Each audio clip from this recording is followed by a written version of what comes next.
কাটি তহলিং কৰিছে হয় এইটো অতিকৈ গৰিহণাযোগ্য কাম আমি প্ৰথমৰ পৰাই আপত্তি কৰি আছিলোঁ যে বিদ্যালয়ৰ গছ কাটি আমাক উন্নয়ন নালাগে আৰু যিটো ৰাস্তা বহলোৱাৰ নামত গছ কাটিছে এইটো এটা সৰু ৰাস্তা এটা বাইলেন আৰু যিটো কাৰণে গছ কাটিছে এইটো এটা একেবাৰে অবৈজ্ঞানিক আজিৰ সময়ত অবৈজ্ঞানিক যি সময়ত আমি গছ ৰুই পৰিৱেশ তন্ত্ৰৰ কথা কৈছোঁ গোলকীয় উষ্ণতা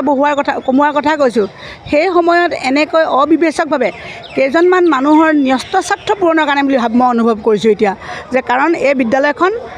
150 বছৰৰ ওচৰ হ'ল আজিলৈকে চৰকাৰে কোনো ধৰণৰ চৰকাৰে সহযোগিতা আগনবঢ়োৱাৰ পিছতো বিদ্যালয়খন কেৱল মাত্ৰ ছাত্ৰ ছাত্ৰীৰ শৈক্ষিক পৰিৱেশ আৰু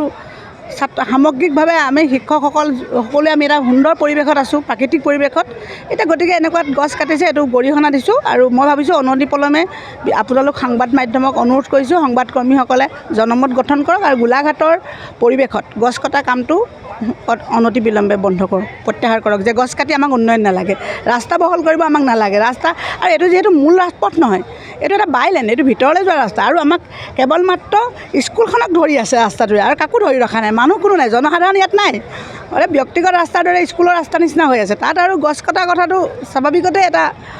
পৰিৱেশৰ প্ৰতি ভাবুকি স্বৰূপ মই আশা কৰিছোঁ আপোনালোক সংবাদকৰ্মীসকলে আপোনালোক অতন্দ্ৰ প্ৰহৰী আপোনালোকে এটা জনমত গঠন কৰক ধন্যবাদ।